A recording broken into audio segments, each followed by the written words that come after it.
안녕하세요. 시우입니다. 오늘은 제가 20대 부동산을 사게 된 계기에 대해서 얘기해 보려고 해요. 저는 25살 2018년 하반기에 내 집 마련을 하게 되었습니다. 이 영상을 찍기 전에 시청자분들에게 많은 허탈감과 상대적 박탈감을 드릴 수 있을 것 같아서 많은 고민을 했어요. 제가 말씀드리고 싶은 건 제가 절대 자랑을 하는 게 아니고 저의 경험이 조금이라도 도움이 됐으면 좋겠다라는 생각으로 영상을 찍어봤습니다. 이 영상 보시는 모든 분들 다 내 집 마련 표를 갖고 계시니까 하신 분들도 계시겠지만 일단은 왜 하필 부동산이냐? 저는 크게 4가지 이유로 부동산을 구입을 하게 되었는데요. 첫 번째로 이사가 너무 지긋지긋했어요. 저는 정착할 수 있는 집을 갖고 싶었어요. 어릴 적부터는 이사 다니는 삶을 살았습니다. 제가 얼마나 이사를 다녔는지 궁금해서 주민등록 초본을 인터넷으로 뽑아봤거든요. 근데 3장이 넘어가더라고요. 제 나이가 지금 29살인데 태어나고부터 지금 현재까지 17번 이사를 다녔더라고요. 24살에 취직을 하고 나서부터 2년 반 동안은 5번을 이사를 다녔어요. 진짜 이 정도면 정말 이사 지긋지긋하다라고 얘기할 수 있겠죠? 이 이사 다니는 게 정말 중노동이거든요. 포장 이사를 부른다고 하더라도 짐을 또 싸야 되고 새로 이사 갈 집 대청소하고 또 짐을 풀고 정리를 해야 됩니다. 이게 진짜 보통 일이 아니에요. 저는 이런 과정을 겪으면서 몸도 지치고 마음도 지치더라고요. 그래서 정말 저의 명의인 집을 갖고 싶다 이런 생각이 들었어요. 두 번째로 인플레이션, 화폐 가치 하락입니다. 부동산은 공급이 한계가 있지만 화폐는 근본이제 폐지 이후로 한계가 없죠. 쉽게 얘기를 드리자면 근본이제는 갖고 있는 금만큼 화폐를 찍어낼 수 있는 제도인데 근본이제를 폐지함으로써 연준에서 화폐를 계속 찍어낼 수 있고 공급이 늘면 화폐 가치 하락이 될 수밖에 없겠죠. 저는 전문가는 아니지만 길게 보면 화폐 가치는 무조건 하락을 하겠구나 라고 생각을 했습니다. 또한 경제 불황이 오면 세계에선 양적 완화를 통화 정책 기조로 합니다. 이번 코로나 사태에서도 그걸 잘 볼 수 있었죠. 경제가 돌아야 되니 어쩔 수 없이 돈을 계속 찍어내는 겁니다. 그로 인해 금, 은, 실물 자산들의 가치가 정말 많이 올라갔었죠. 은행에 저축하는 돈의 가치는 길게 봐서는 떨어질 수밖에 없다고 생각을 했습니다.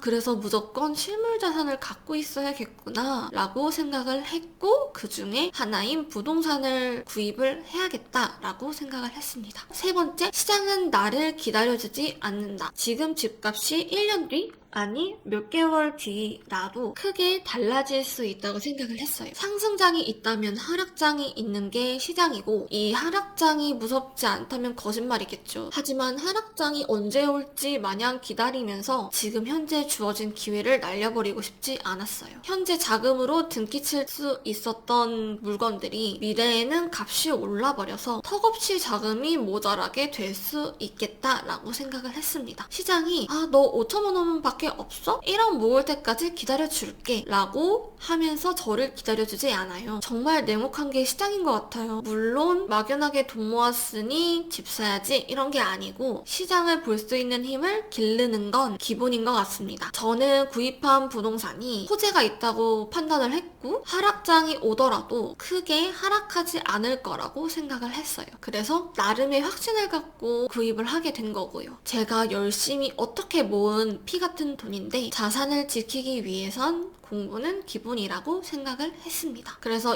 2018년에 부동산을 구입을 했는데 바로 막 오르지 않았어요. 떨어지기도 했습니다. 지금 봤을 때 많은 운이 따라주어서 많이 오르긴 했지만 그 당시에 바로 오르진 않았지만 저의 선택을 믿고 계속 기다렸습니다. 네 번째로 하락장이 오더라도 집은 남는다 라는 겁니다. 주식이나 코인이나 변동성이 정말 크잖아요. 그 투자가 잘못됐다라고 얘기하는 건 아니지만 제가 그 당시에는 되게 초보였고 지금도 많이 부족하긴 하지만 주식에 넣은 돈은 언제든지 휴지 조각이 될 수 있는 거라고 생각을 했어요. 근데 집은 하락이 되더라도 어쨌든지 내가 살 수 있는 집은 남아있는 거잖아요. 그러니까 하락을 해도 내가 견딜 수 있겠다 이런 생각을 했습니다. 그래서 저는 첫 투자를 부동산으로 시작을 했어요. 그래서 돈을 모으자마자 좀 어린 나이인 25살에 내 집 마련을 하게 된 거고요. 어느 분께는 이 영상이 허탈감을 드릴 수 있는 영상이라고 생각을 합니다. 하지만 사람이라면 다 그런 마음이 들 수 있는 것 같아요. 저도 그런 마음이 들었거든요. 하지만 그 마음을 인정하고 한 발 앞으로 나아가는 게 중요하다고 생각을 합니다. 그 마음을 갖고 있는 것만으로는 나의 미래가 변하지 않으니까요. 이 영상 보시는 분들 많은 도움이 되셨으면 좋겠습니다. 그럼 오늘 영상 들어주셔서 감사하고 다음 영상에서 뵙겠습니다. 안녕.